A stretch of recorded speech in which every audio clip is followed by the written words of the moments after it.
Today we're going to be taking a look at one of every expansion from Decipher's Star Trek Customizable card game, released in 1994. I started playing this game right around the end of 94, 95, just before Black Border Premiere came out. I stopped playing around 2000, 2001. I sold these on eBay right around the year 2000, so I knew a lot about them at the time. I haven't played for many years, but I still have a small collection. So let's go ahead and get started. We're going to first take a look at Black Border Premiere from 1994. These came in two flavors, the Premiere, Black Border and White Border. The initial run in Black Border was really hard to find later on. It's actually gotten easier to find. Let's see what we've got here. Always looking for an Enterprise or any of the bridge crew. We'll just go to our number 3 rare. It's a Kirak. See if there's anything else here of interest. Scan, recorder.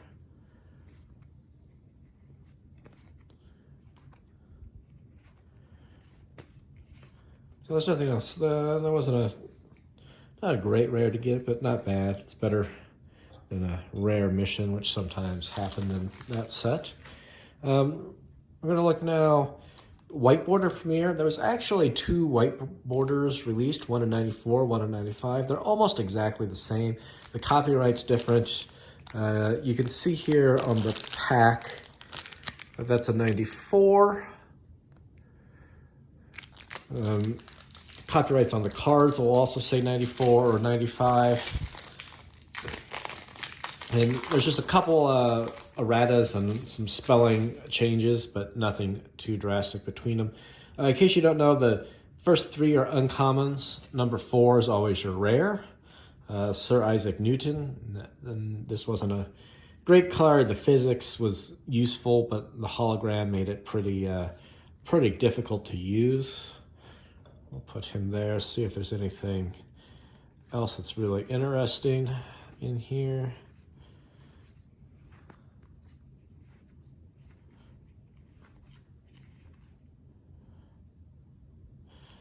Static Warp Bubble, this was a really powerful card, made your opponent discard a card. Nothing too exciting. This is the 1995. We're just opening it to be a purist here. You can see right there, 95.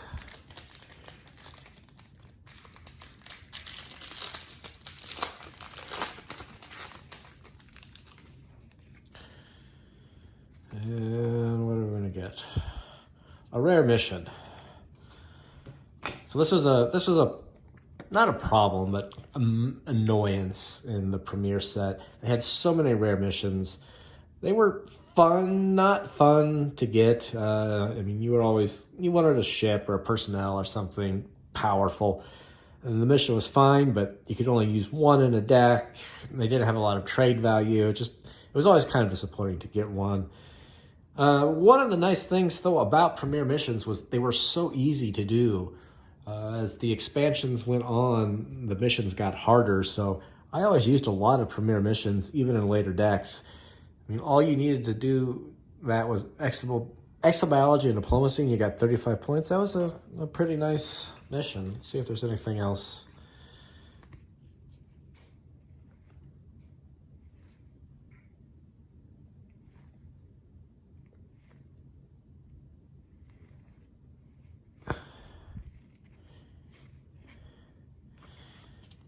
Yeah.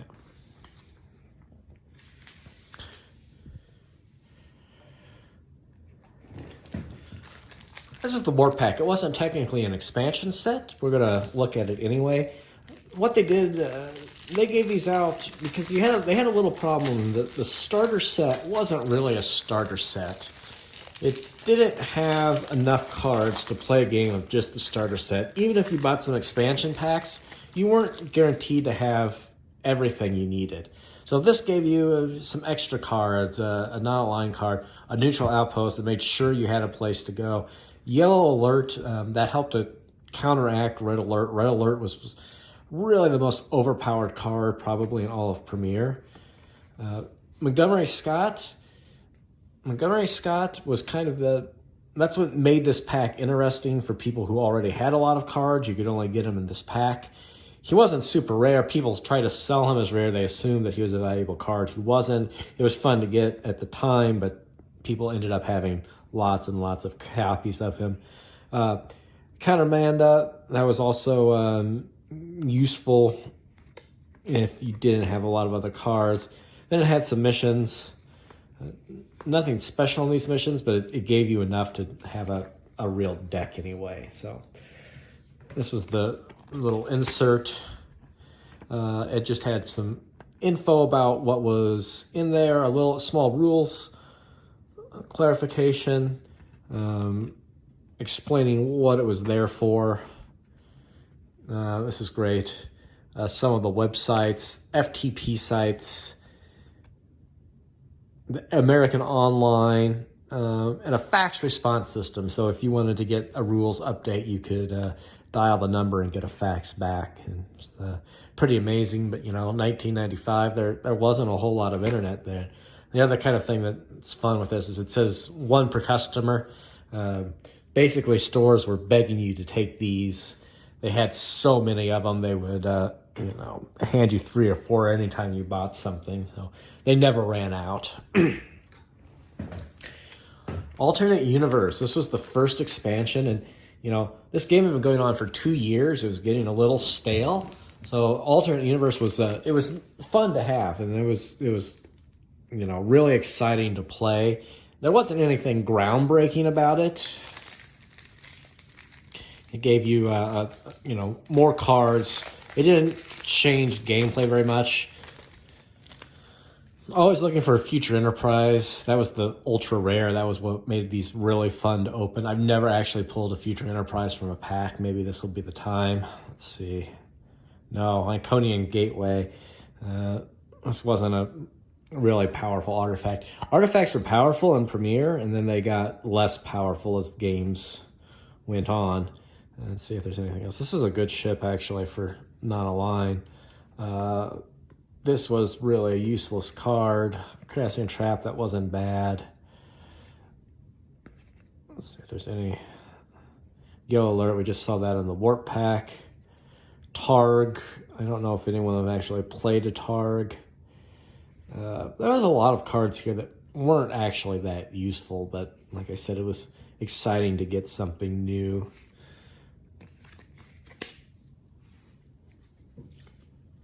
Put our rare back here.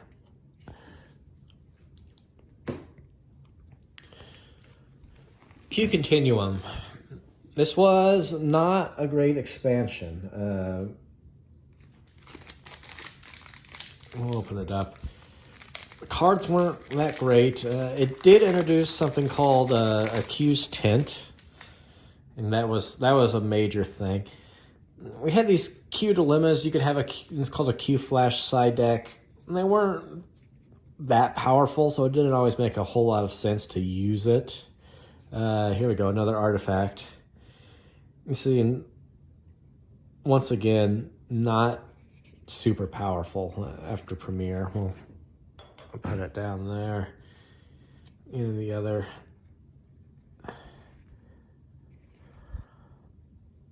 They were at least kind of funny, but yeah.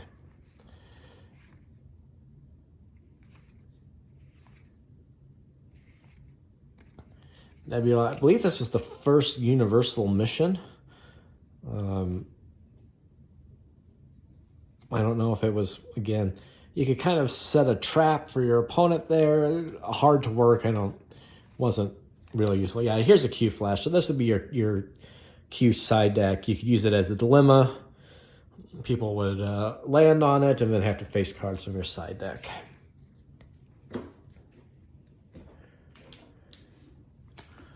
First Contact. This is when things got really fun with this game. After Q Continuum, Decipher almost lost their license, so we almost didn't have any more Star Trek. And then this expansion came out, and it kind of changed everything. We got the Borg, we got a new affiliation, We got downloads, we got probing, lots of interesting gameplay mechanics that really made the game fresh. Also, look at the pack. It's, you know, the previous expansions, they added a border and, you know, a little icon. This had some real artwork. It got colorful. It was fun. First contact packs are hard to come by these days. It's one of the rare things to find sealed. Well, let's see what we got here. Beverly Crusher, that's not bad. You're always looking for bridge crew, so she was fun to get. Let's see if there's anything else. The Borg cubes, they're just so powerful. Intermix ratio, this was important. This is when we started, you know, having counters to strategies other than solving missions and earning points that way. You can see the Borg personnel, Borg outposts, Borg ships. It was just, it was interesting and nice to have new things to play with. Oops, we'll put her back.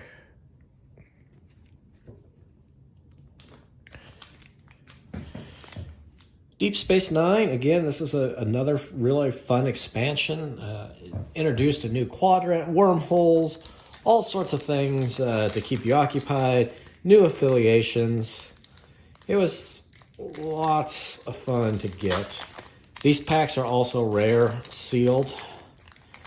And ideally, we would get a white border USS Defiant preview card, or a Deep Space Nine, the actual facility. Those are what you really want.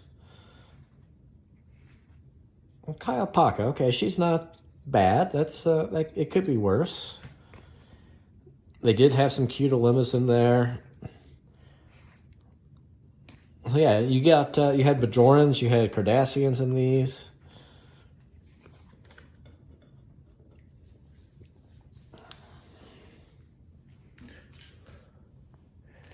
The Dominion built off of Deep Space Nine. We got more Gamma Quadrant here. We got a new affiliation. It was kind of the bridge between Deep Space Nine and Blaze of Glory with new combat tactics, where we get more combat tactics. It's setting us up for that. So there's the Jem'Hadar. That was their outpost here. What did we get? We got a Rio Grande. It's not bad. You see what I was talking about before with how missions got that much harder? I mean, okay, you could have a Benjamin Sisko, but you just started really kind of tacking on requirements, objectives. This was, you know, introduced in First Contact, but it made it fun. We'll put Rio Grande there.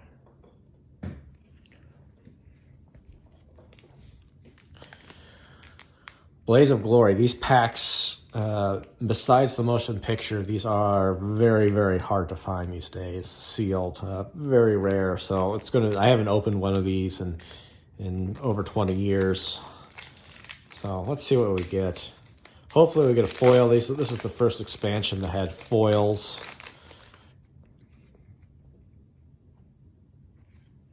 Let's just do these tactics. This made combat a lot more fun. It introduced a whole new series of mechanisms. Oh, look at that. We did get a foil. Kane foil. Nice. Made that pack pretty nice to open, actually. Here, we'll put King over here. But just look at how much of this was actually about combat. You know, you've got a disruptor rifle, an attack pattern, Romulans, a battle laugh, more tactics.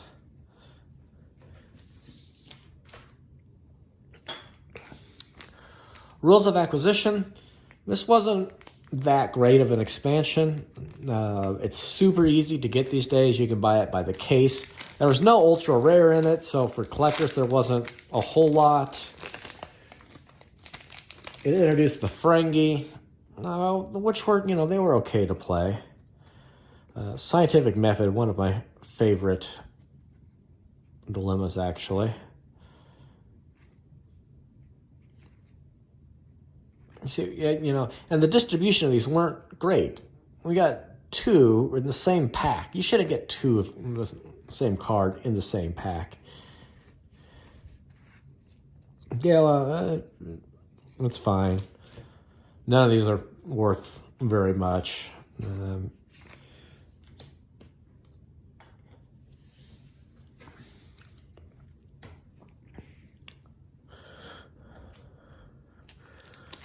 Tribbles introduced the original crew, which was interesting.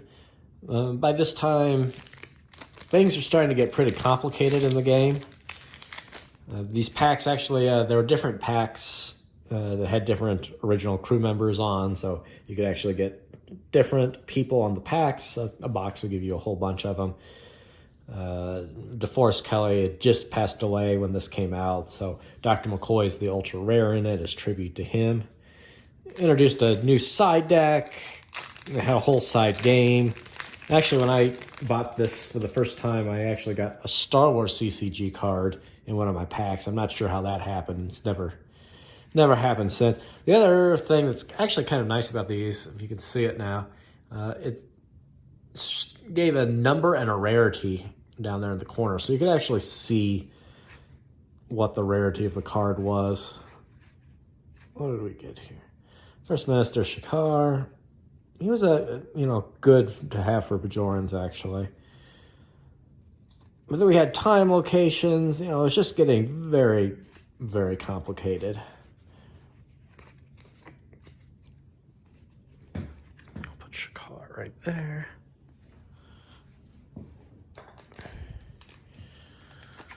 Reflections. Reflections wasn't really an expansion. There was no new cards in it. I didn't buy it when it came out because it kind of seemed like a money grab. It really was. Basically, they took regular cards and they made them foils. They put 1 foil in each pack. And then they just they stuffed a bunch of other cards in there. I think it was a way to get rid of old inventory. You can see what you could get. You could get Premier, AU, Q Continuum, First Contact, Deep Space Nine, or the Dominion. Basically, I think just anything they had lying around, they would put in here. It made it a little bit interesting because you could actually get an ultra rare from any one of those sets. You could get Black Border Premier in there. So let's see what we got in this pack.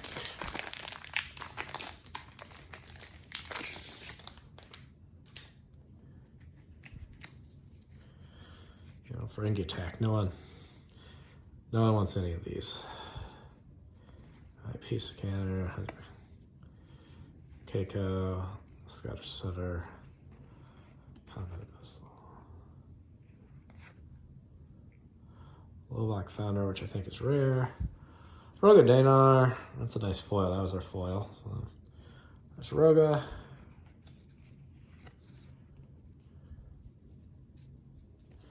So White Border Gatherers, that's interesting, just in the fact that came, I believe, from the 2-player game. I don't think that was in the, maybe it was. Maybe that was in Premiere, I can't remember. Plasma Fire. Yeah, so that wasn't a great pack. I think, except for Lovak Founder, I don't think we had any other.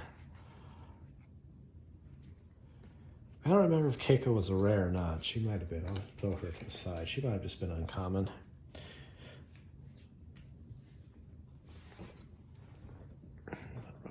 Right there. Mir. The set is super easy to get today. You can buy the case for next to nothing. It introduced, all the concepts from the Mir universe. So a lot of Deep Space Nine, a lot of classic stuff. First Officer Spock, the evil Spock, is the ultra rare in here. So let's see if we can get anything like that.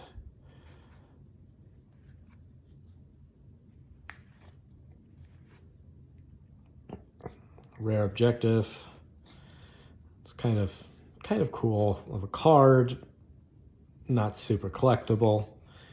ISS Constitution, so that's your Mir Constitution class ship. A Ferengi Whip, which was the cheesiest weapon from the Next Generation, but at least now it's a card.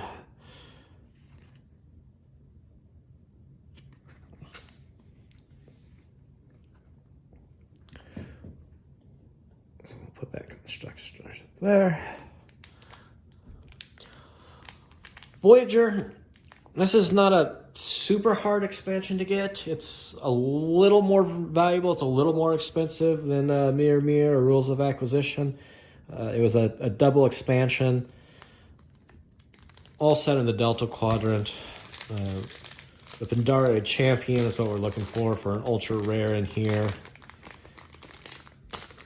But by this point, you know, you had multiple quadrants, you had all sorts of affiliations, you know, you've got Kazon here, so things were just getting out of control in terms of rules.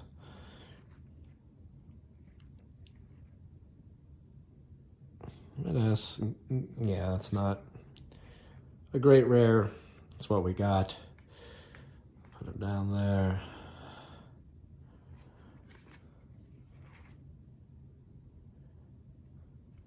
And that's the key icon.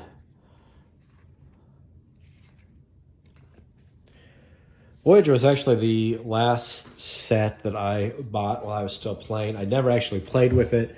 I opened a couple boxes. They all got stuck away somewhere. I'm not even sure where they're at, but I never got to play with Voyager. So I never opened a pack of the Borg. So this is the first Borg expansion I've ever opened. And it built off of First Contact and Voyager. So these were your Delta Quadrant Borg. Plus some other thing, you know, here's a Klingon for everyone. Jorik. You know, a whole affiliation for the Hirogen. No one ever said, oh, I really want to play Hirogen. That's a creepy one, the clown.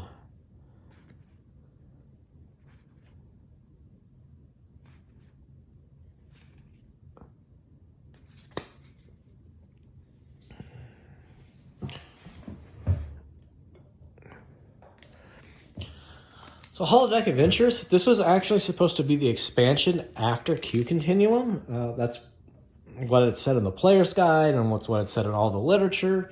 Instead, we got First Contact. So then years and years later, we finally got Holodeck Adventures, which was obviously based on holodeck cards, lots of holograms. Dixon Hill is our rare card in here.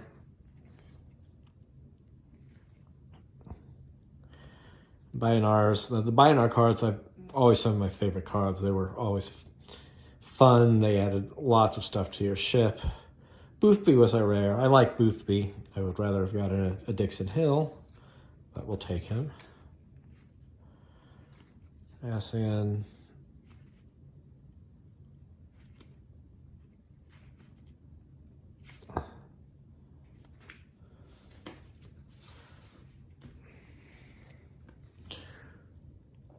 Boothby there.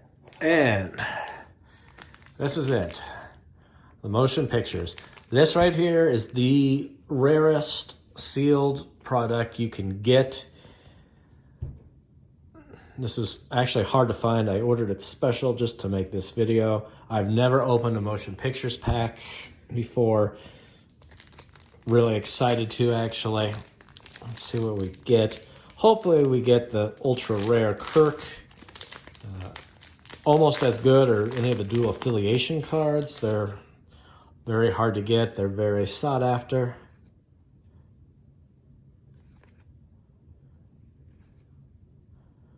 Kronos 1. I like that. I like that ship. I like Star Trek 6, so we'll take a Kronos 1. Ejector Assembly 1. He lost his arm. Even the commons and uncommons in the motion picture are sought after just because there were so few of these that actually made it out.